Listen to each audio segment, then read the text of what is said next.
Christmas Eve should have been warm.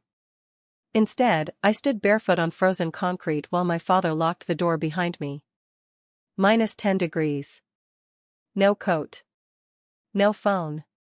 No mercy. I remember pounding on the door, my hands burning, my breath turning into white clouds of panic. Inside, laughter. Outside, silence. What he didn't know was that this night would rip our family apart forever. What I didn't know was that someone I had buried years ago was about to step back into my life and expose everything. Before I continue, tell me your country and the time right now. Because once you hear what happened next, you'll understand why I never went home again. Christmas Eve ended the moment my father shoved me toward the door. His hand pressed hard into my shoulder, not angry, not rushed. Calm. Controlled. Like I was a task he wanted finished. I turned to look at him, waiting for hesitation. There was none. You need to learn, he said, his voice flat. You embarrass this family. The door slammed. The lock turned once. Then again. I screamed his name. I pounded the wood until my palms burned.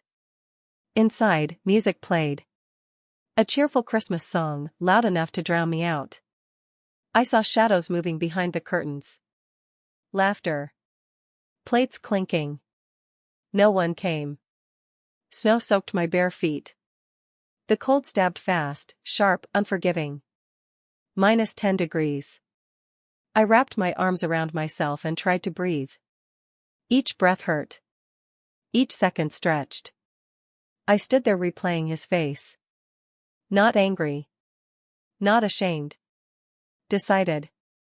I thought about how easily he chose silence over me. How often he warned me that family loyalty mattered more than truth. I remembered birthdays forgotten. Apologies demanded. Love given and taken like currency. Standing in that cold, I finally understood something. This wasn't about discipline.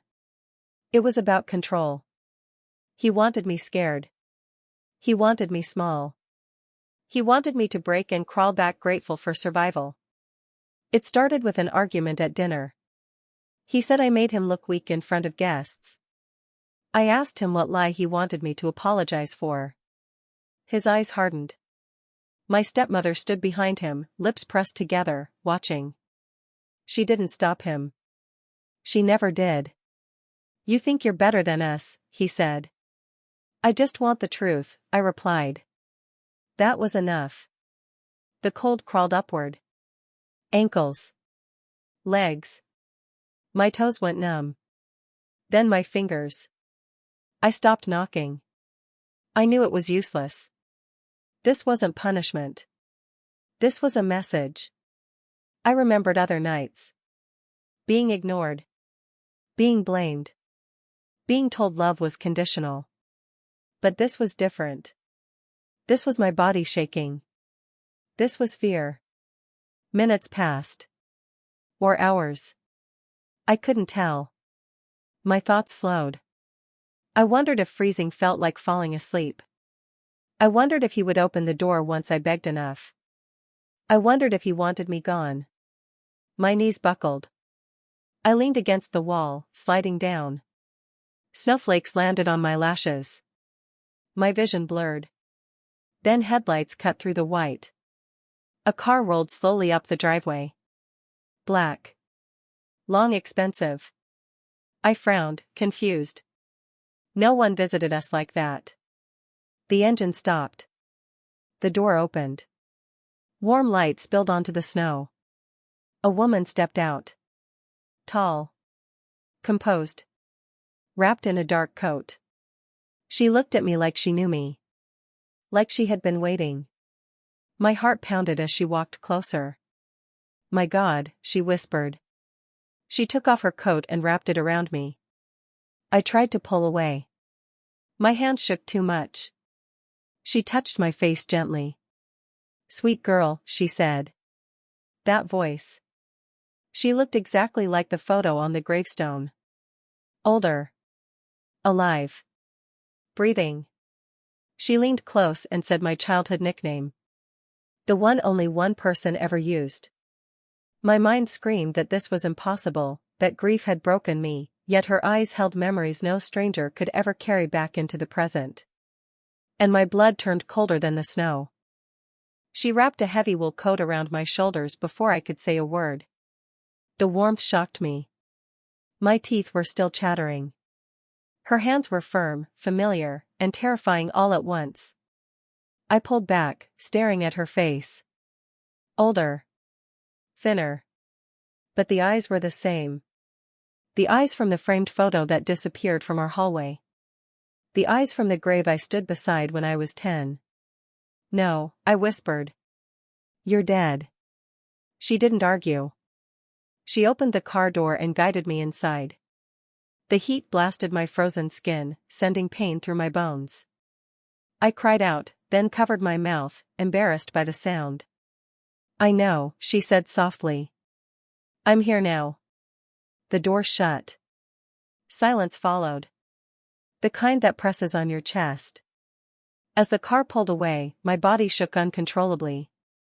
Memories flooded in without warning. My father snapping when I said her name. My stepmother changing the subject. The way money was never discussed, only feared. You abandoned us, I said, my voice cracking. That's what he told me. Her jaw tightened. She stared ahead. I was erased, she said. There's a difference.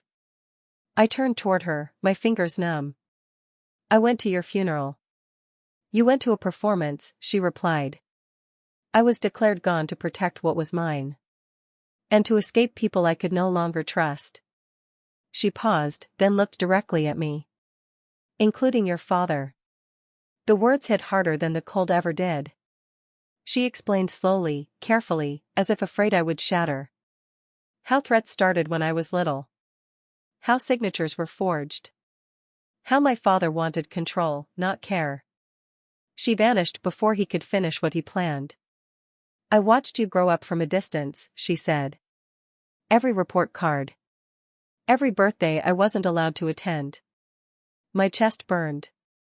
Tonight, I said, was that part of it too? Yes, she answered. No hesitation.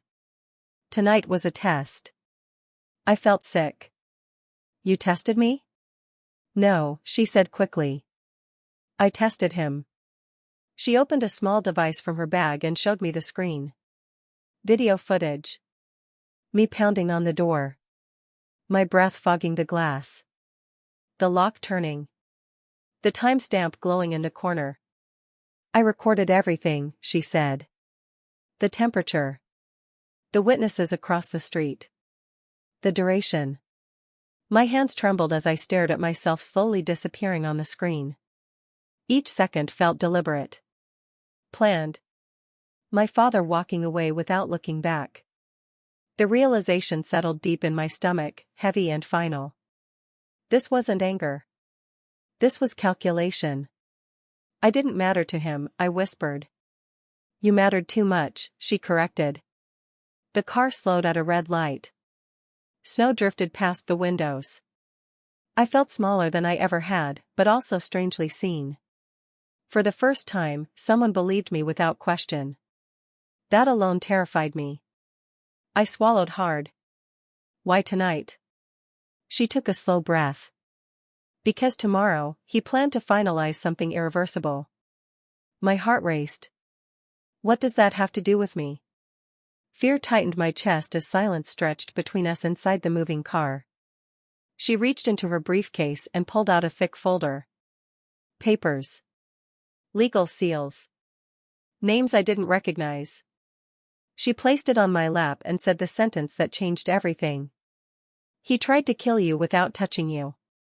We arrived at a gated house I had never seen before, hidden behind tall trees and heavy silence. The driver opened my door, and warmth rushed over my frozen skin. Inside, the lights were already on, bright and clinical, like a place prepared for truth, not comfort. 3 lawyers stood when we entered.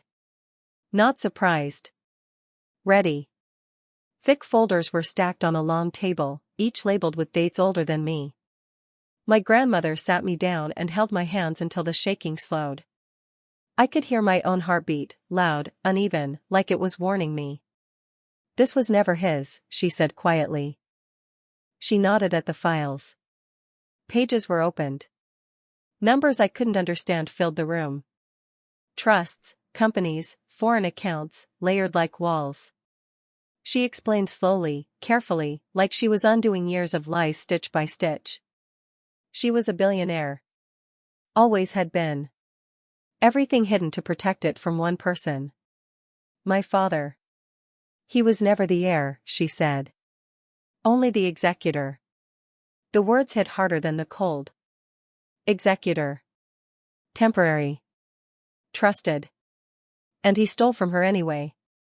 Forged signatures. Backdated transfers. A death certificate filed without a body. Accounts drained in amounts small enough to avoid alarms, year after year, while he played the grieving son. I felt sick. My stomach twisted as memories shifted. Holidays where money was tight. Arguments about school fees. His anger when I asked simple questions. None of it had been real. Every sacrifice had been staged, every struggle manufactured to keep me small. She told me how he cut contact when I was little. Changed phone numbers. Returned letters unopened. Told her I was better off without her. Told me she chose money over family. I believed him because I was a child, and he was my father. All this time, she was building a case. Quietly. Patiently. Waiting for proof that could not be denied. Waiting for him to cross a line he could never step back from. Waiting for me to survive. A lawyer slid one document toward me. My name was printed in bold. Beneficiary. Witness. Protected party. My chest tightened as I realized why my childhood felt like punishment. Why my stepmother watched me like an enemy. Why mistakes were never forgiven, only recorded, used later to shame me. I wasn't useless. I was dangerous. For the first time I understood why fear followed me in that house. Why kindness was rationed. I was never meant to feel safe. I was meant to disappear quietly, without questions, without witnesses, without anyone asking where I went. Another page followed. A clause highlighted in yellow. The lawyer explained it calmly, like reading weather. If the executor caused serious harm to a protected beneficiary, control transferred immediately. Assets froze. Authority vanished. No delays. No appeals. No mercy written into the law. My grandmother looked at me. Tonight activated it. My breath caught. Fear mixed with something sharper. Power. Outside, the sky was still dark, heavy with snow clouds. Sirens echoed far away, distant but real, like a warning of what was coming. Every second suddenly felt borrowed, fragile, and irreversible. Inside me, something shifted. She squeezed my hands once more, firmer now, no longer trembling. We have until sunrise, she said. Once he knows you lived, he will try to erase everything. And the clock started ticking. Dawn leaked through the curtains of a borrowed room, thin and gray, and my body still shook from the night. I watched the security feed on a tablet, my hands wrapped around a mug I could not feel. Every nerve waited for pain that had already passed. On the screen, my father stood at the head of the table. Relaxed. Smiling. Perfect. He carved the turkey like a man with nothing to hide. She ran away, he told the family, loud enough for everyone to hear. She's always been unstable. My stepmother dabbed her eyes on cue. I felt sick. They laughed. They ate. My grandmother stood behind me, silent, watching every second. Her lawyers moved fast. Phones rang. Documents printed. Banks froze smaller accounts. But one problem remained. A single international account. Still under my father's control. We wait, one lawyer said. My grandmother nodded. I shook my head. I need to hear him lie to me, I said. My voice surprised even me. I need to see his face. They warned me. They begged me. I went anyway. Hours later, I stood at the front door of the house I grew up in. Warm light spilled through the windows. The smell of food hit me like an insult. I pushed the door open. The room went silent. Forks stopped. My father turned slowly.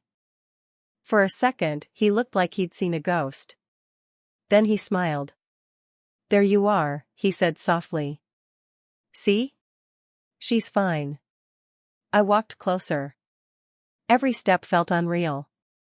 My phone recorded from my pocket. He leaned toward me, pretending to hug me. His lips brushed my ear. "You should have frozen faster," he whispered. My blood turned to ice. I pulled back. I stared at him. "What did you say?"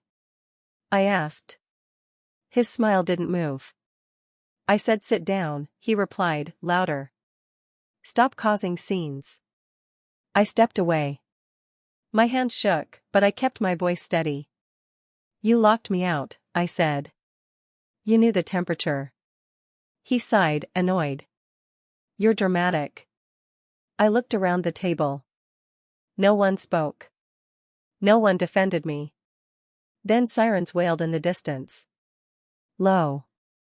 Growing louder. My father stiffened. For the first time, fear cracked his face. "What did you do?" he hissed. I met his eyes. I told the truth. Blue lights flashed through the windows. My stepmother stood up, shaking. My father grabbed my arm. He pulled me close, his grip tight and desperate. His voice dropped. "You have no idea who else is involved," he said. Interrogation started before the sun fully rose. I sat behind a glass wall, wrapped in a borrowed coat, watching my father refuse every question. He didn't look at me. He didn't need to. He asked for a lawyer with the same calm voice he used when he locked me outside. Controlled. Clean. Empty. My stepmother was gone. Her phone rang unanswered. No suitcase, no note, just absence. That silence felt planned. Hours passed. Files were opened. Screens lit up. A detective slid a laptop toward my grandmother. Emails appeared. Bank trails. Voice recordings pulled from old backups. A second name kept repeating. Not a shell company. A person. When the lawyer said it, I felt my stomach drop. My aunt. The woman who hugged me that morning. The one who whispered that families survive by forgiving. The one who pressed a warm cup into my shaking hands and told me everything would be okay. I stared at the screen as her signature appeared again and again. Transfers routed through her accounts. Messages about the old woman staying dead. Instructions about trusts. Dates. Amounts. Precision. My grandmother made a sound I had never heard before. It wasn't crying. It was something breaking. She covered her face and said my aunt's name like a prayer that failed. "I trusted her," she whispered. "I gave her everything." I felt anger rise, sharp and focused. Then guilt followed it. I remembered birthdays. Laughter. How she used to braid my hair when my father was too busy. How poison can wear a familiar face. The lawyer kept going. A will alteration attempt. Weeks before Christmas. My name removed. My father elevated. Contingencies added. Cold language hiding warm intent. They planned this slowly. I wasn't punished. I was prepared to be erased. A detective stepped out, then rushed back in. His voice was tight. He said my aunt's passport had been flagged. A private jet. An international flight within hours. My grandmother looked at me, eyes clear now, pain replaced by resolve. "She took something," she said. "The final ledger." The room went still. I asked how long this had been happening. The answer hurt more than the cold ever did. Years. Before my grandmother vanished. Before I learned to doubt myself. They showed me a message where my aunt warned my father that I was too observant. Another where she suggested distance. Discipline. Pressure. I felt my hands shake. I wasn't difficult. I was inconvenient. An officer asked me to confirm her voice on a call. I recognized it instantly. Soft. Caring. Telling my father not to leave marks. Telling him cold leaves no fingerprints. I pushed the headphones away and stood up too fast. The room tilted. My grandmother caught me, her grip firm, apologizing again and again. I told her to stop. This wasn't her failure. It was theirs. When the screen refreshed, a live airport feed appeared. Cameras. Gates. Timestamps counting down. I watched strangers move freely while the woman who helped destroy my life slipped toward escape. Justice was close enough to see, but far enough that one wrong move could still let it disappear from my life. That was when I understood something clearly. This wasn't over yet. The lawyer turned to me and spoke carefully, like every word mattered. If she escapes, he said, your father walks free. Airport lights glared through the glass as security stopped my aunt at the gate. She turned, eyes wild, lips tight, already knowing she was caught. I felt my legs shake, the cold returning inside my bones as she saw me. She laughed first, sharp and ugly, then pointed at me like I was the criminal. You were never supposed to matter, she said, voice low. This mess exists because you didn't freeze fast enough that night, remember that. Everyone stared. My chest burned as officers pulled her aside, but she kept talking, spilling poison. It was an accident, she said, that failed. I raised my phone, hand steady for once. Say it again, I whispered. She smiled. Record everything. Good. She confessed without knowing, anger making her careless. She said my father planned it slow, quiet, clean. Cold kills without marks, she said. Every word cut me, but I didn't look away. The recording icon blinked, capturing her truth forever. Charges stacked quickly after that.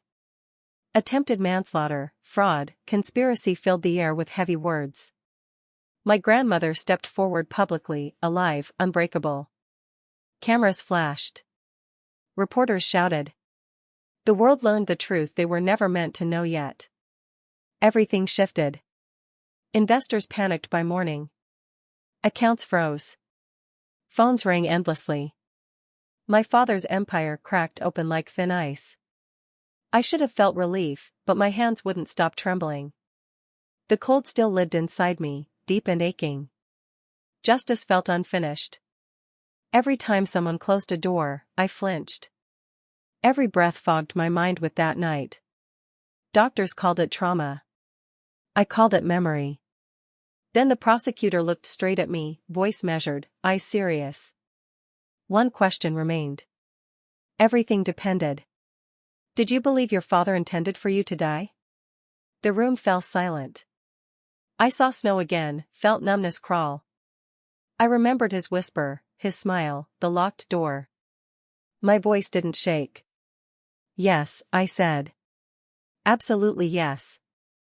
Pens. Scratched across paper. The word echoed like a gavel inside me. I felt exposed, but lighter, as if truth had weight. My aunt glared from custody, hate raw and helpless. For once, she couldn't rewrite reality. I exhaled. Outside, sirens faded into distance. Inside, my heart raced ahead.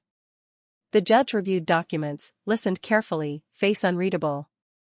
Hours passed like seconds. When she spoke, my stomach tightened. Sentencing would happen on New Year's Eve. A final ending date.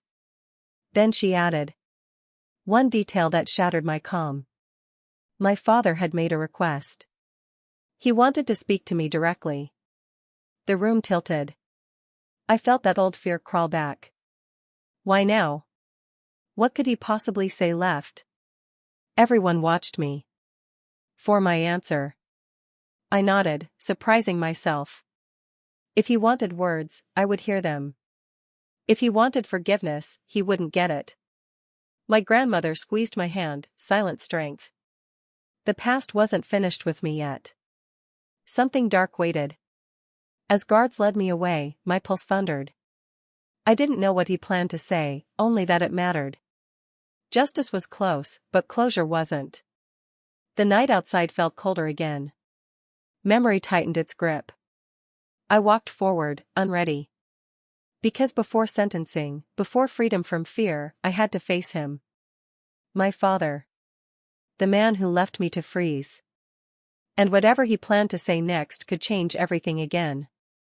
I felt the door closing somewhere. Not yet. They brought him into a small room with gray walls and a single table. No cameras. No audience. Just me and the man who locked me outside to freeze. The door closed behind us. He didn't look at me at first. Then he started crying. I never wanted this, he said, rubbing his face. I was under pressure. The money. Your grandmother. Everything was collapsing. I stayed silent. He looked up, eyes red. You remember the good years, right? When you were little? I wasn't always like this. The room felt smaller. I remembered the cold instead. My hands burning. My breath disappearing. The lock turning. You left me outside to die, I said quietly. He shook his head fast. No. I just needed to scare you. You always pushed back. You never listened. I leaned forward. A scare at -10 degrees? He swallowed. I thought you'd beg. I thought you'd apologize. I survived, I said, because someone you tried to erase loved me enough to plan ahead. His crying stopped. I'm not afraid of you anymore, I added. That's why this hurts you. For the first time, he looked small. Shrunken. Empty. A guard opened the door. Time was up.